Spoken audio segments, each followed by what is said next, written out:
y reflexiones discutidas en el seminario en cada uno de los 7 paneles que han dado lugar al mismo.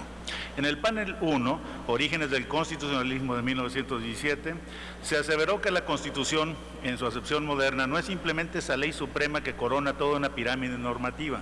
Más bien, se trata de un documento que contiene los valores que dan origen al Estado de Derecho: soberanía, libertad, legalidad, división de poderes e igualdad, entre otros. De hecho, el constitucionalismo moderno nace con la Declaración de Derechos del Buen Pueblo de Virginia, en la cual se establecen los elementos que debería contener una constitución. Para el caso mexicano, el constitucionalismo comenzó en 1808 con las Cortes de Cádiz y continuó hasta la promulgación de la primera Constitución del México independiente de 1824. Posteriormente, la Constitución de 1857 fue la primera que no estableció la intolerancia religiosa y facultó al Estado para legislar en la materia, lo que desató la guerra civil más sangrienta que vivió México después de la independencia. Además, restableció la forma de gobierno federal. La Constitución de 1917 fue la primera a nivel mundial en reconocer las garantías sociales y los derechos laborales colectivos. Algunos opinan que existe el riesgo de que esta historia constitucional se vuelva contra la propia Constitución, por lo que es necesario dotarla de un aparato ideológico para facilitar su aceptación y cumplimiento. Y si el constitucionalismo aún es un proceso inacabado en nuestro país, entonces es pertinente preguntarse por qué celebrar los 100 años de la Constitución de 1917. Se dijo: existen al menos 3 razones fundamentales. 1, el concepto de soberanía popular no se ha alterado y es lo que hace posible la construcción y permanencia del Estado mexicano. 2, la división de poderes es la misma en las 3 constituciones federales. Y último, tercero, la República como forma de gobierno también se ha mantenido vigente en esas 3 constituciones. En el panel 2, Liberalismo y Derechos Sociales en la Constitución, se dijo que la Constitución de 1917 es pionera en incluir los derechos sociales y libertades del hombre. Además, es vanguardista en los temas de educación laica, reparto de tierras y derechos de los trabajadores. Influyó en otros textos latinoamericanos e incluso en las ideas de distintos movimientos sociales, como es el caso de la Revolución Cubana. En la Constitución de 1917 se incluyeron pocas garantías a los derechos humanos, ya que se enfatizó mayormente en los derechos sociales.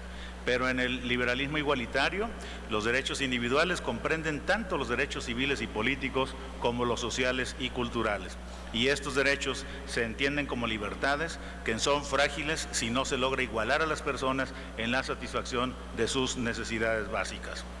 A raíz de la reforma constitucional de 2011, el Estado mexicano tiene ahora la obligación de respetar, proteger, garantizar y promover los derechos humanos.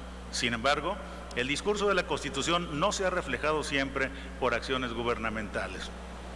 La desigualdad en la asignatura pendiente genera sus propias patologías, incremento de la desconfianza recíproca, ruptura de la seguridad, corrupción, etcétera, que son necesarias corregir con una intervención firme y decidida por parte de un Estado más activo.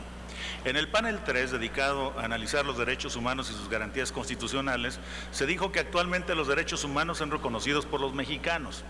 Su estatus constitucional es consecuencia de un largo proceso de toma de conciencia sobre los mismos que inició desde el surgimiento de México como nación independiente. La reforma constitucional de 2011 sobre derechos humanos y la reforma de amparo han sido las más importantes en la materia desde 1917. Destaca la sustitución de la voz individuo por la de persona y la conceptualización de las garantías individuales como derechos humanos, elemento que tomó fuerza a raíz de la suscripción de México de diferentes tratados internacionales en la materia. El catálogo de derechos ha seguido ampliándose con la firma de tratados internacionales, incorporándose nuevos derechos como el derecho al agua, al medio ambiente sano, a la libertad de cultos, a la identidad, entre otras. Pero los retos de la reforma siguen estando en su vigencia efectiva. ¿Cómo hacerlos realidad en el día a día? Es necesario generar un nuevo paradigma o cambio cultural para el respeto a los derechos humanos y hacerlos efectivos mediante políticas públicas adecuadas y la participación de todos los ciudadanos. La conmemoración del centenario de la Constitución del 17 representa también una oportunidad para revisar el desarrollo del sistema de justicia penal en sus 2 vertientes, el sistema procesal y el de ejecución de sentencias. A fines del siglo pasado hubo un intento por cambiar el sistema de justicia, pero no fue sino hasta el año 2008 cuando vino a cobrar forma el sistema acusatorio y será hasta el 2016 cuando entre en vigor ese sistema. Así, tardaremos un siglo para cumplir la promesa que hiciera Carranza en 1916. Por último, en materia de amparo y a la luz de los estándares internacionales desarrollados en el sistema interamericano, se concluye que el nuevo juicio de amparo no satisface el Estado de Derecho, pues los recursos deben ser adecuados y efectivos para remediar la situación jurídica infringida. En suma, faltan los medios para ejecutar las decisiones de los tribunales de control constitucional. En el panel 4, relativo al Congreso y control parlamentario en México, la Constitución también ha reflejado la evolución de las funciones parlamentarias. En el siglo XIX, los senadores eran electos por las legislaturas de los estados para tener representación igualitaria en el Congreso, eligiendo 2 senadores por cada estado. En los años 70 del siglo XX, el Congreso también buscó incluir a los partidos minoritarios en la representación política. La discusión actual es la paridad de género. En la reflexión sobre el Poder Legislativo, también hay que recordar que este tiene límites y obligaciones constitucionales. El Poder Legislativo está obligado a cumplir con la ley al observar sus propias normas y hay que reflexionar sobre el marco jurídico que lo rige, pues la Ley Orgánica de 1999 es muy limitada y está rebasada por los reglamentos de la Cámara de Diputados y del Senado. También es necesario repensar la forma en que el Poder Legislativo aprueba las normas jurídicas con rango de ley.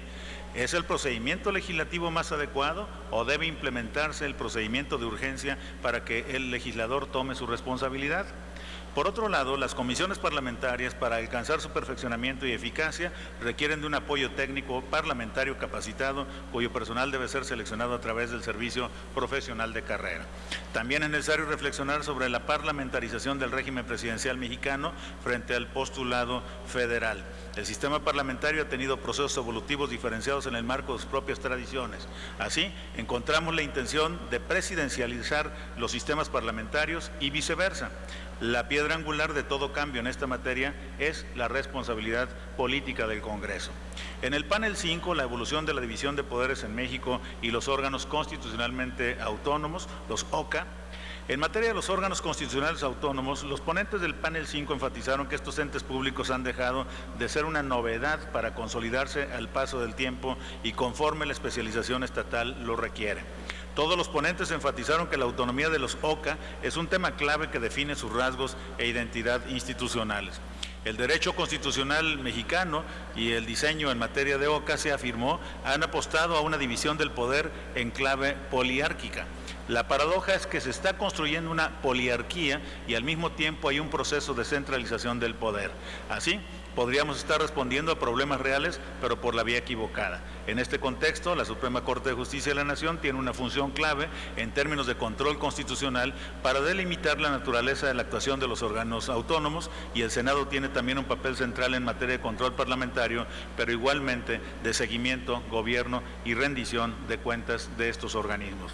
Los panelistas identificaron desafíos que estos órganos enfrentan y enfatizaron la relevancia de aprovechar el creciente surgimiento de OCAs para extraer soluciones que nos permitan regresar a la raíz de los problemas que dichos órganos han tratado de remediar. En un contexto institucional de división de poderes, de federalismo y dada la naturaleza de los OCA, ¿cómo establecer una cooperación institucional para dar resultados?, se preguntaron. Responder a esta pregunta exige pensar en términos de un constitucionalismo cooperativo, un reto central en la materia. Respecto a la conferencia del doctor Parodi, Justicia Constitucional, después de analizar los sistemas de control constitucional en diferentes países con tradiciones jurídicas distintas, como Alemania, Austria, Italia, España y Estados Unidos, mencionó a México también, el doctor Parodi abundó sobre el control de constitucionalidad como una función fundamental para mantener la coherencia del corpus legislativo, garantizar la protección de los derechos reconocidos de todas las personas y mantener el equilibrio entre poderes. Al respecto, el doctor Parodi explicó la gran diversidad y las tendencias de cambio, tanto en la titularidad de este control, como en el alcance de las facultades de los jueces constitucionales y los efectos de las decisiones jurisdiccionales. Un punto central de su análisis fue la relación entre los organismos nacionales y supranacionales, entre los que observa algunas tensiones en sus alcances, roles y relaciones.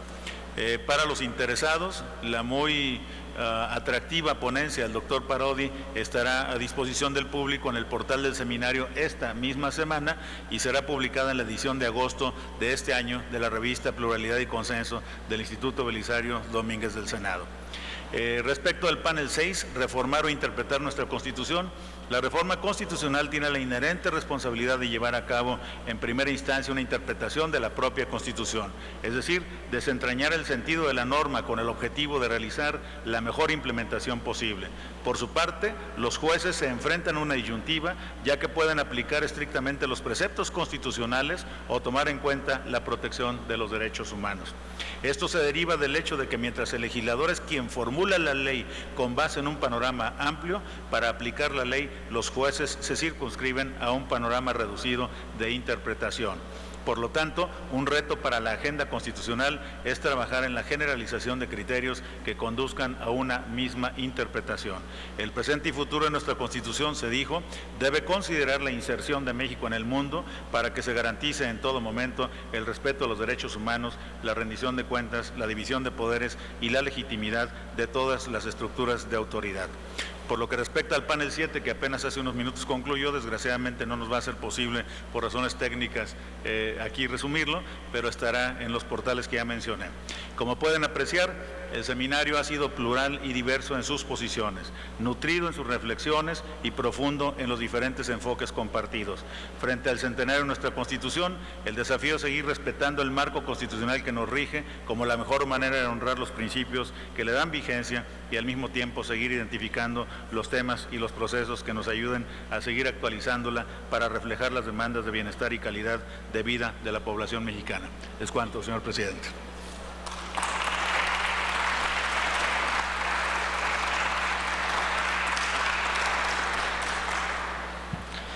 Finalmente, para clausurar este magno evento, tiene la palabra el senador Enrique Burgos García, presidente de la Comisión de Puntos Constitucionales. Muchas gracias.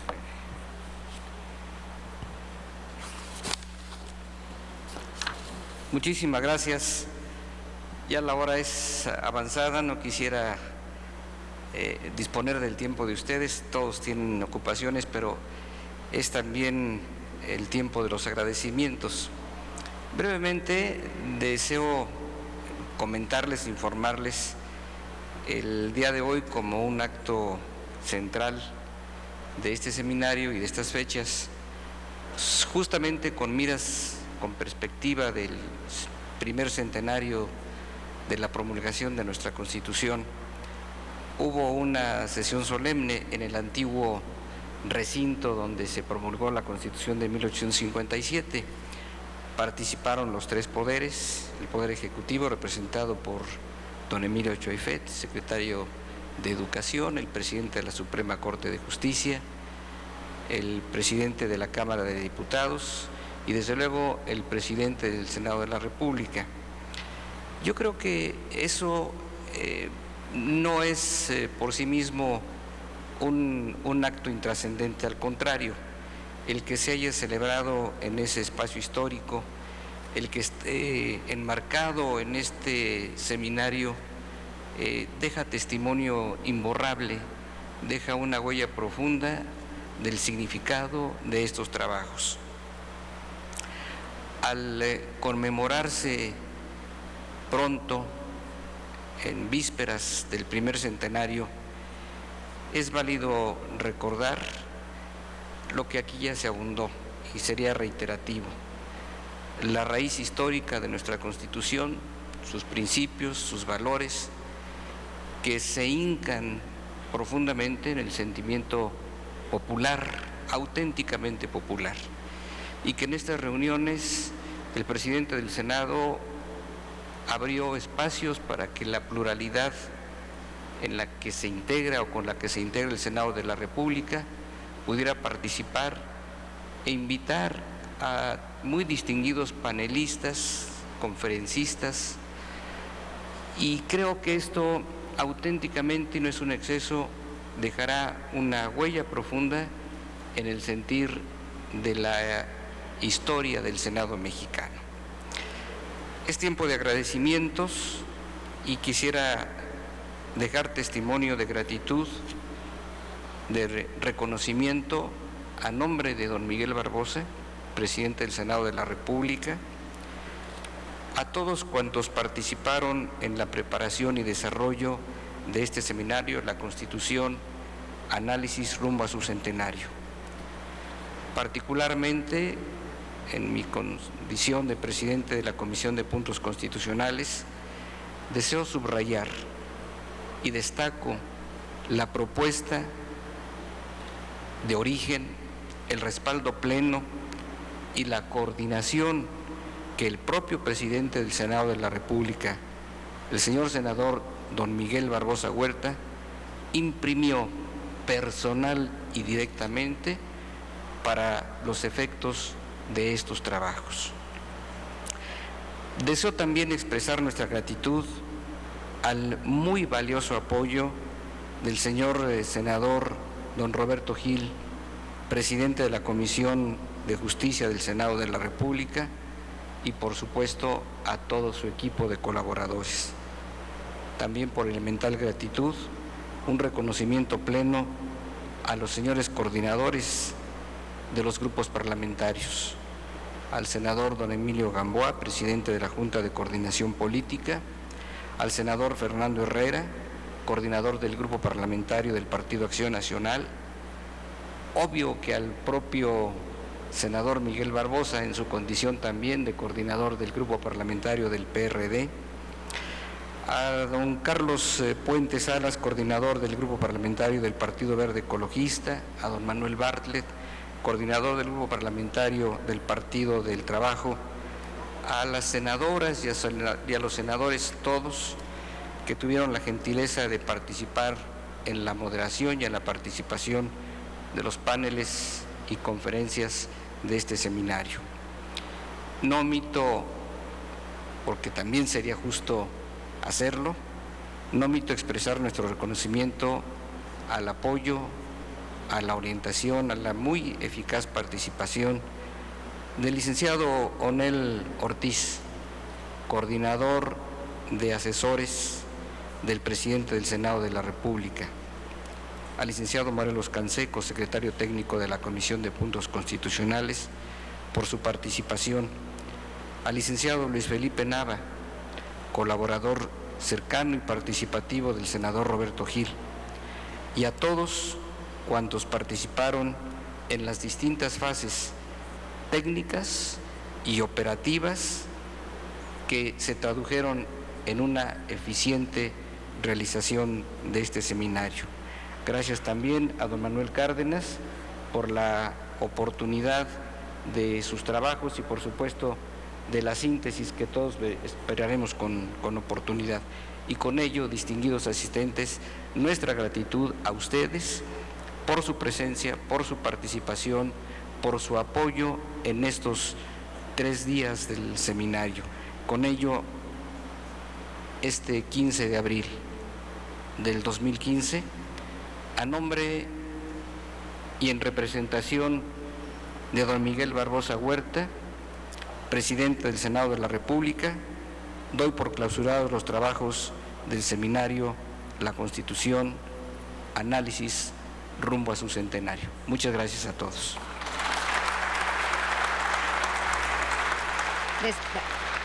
De esta manera concluyeron los trabajos del seminario La Constitución, análisis rumbo a su centenario, el cual hay que recordar comenzó el pasado 13 de abril y hoy, 15 de abril, concluye. Hay que recordar el objetivo principal de este seminario, que fue el de analizar los fundamentos filosóficos, históricos y políticos de la Carta Magna de 1917.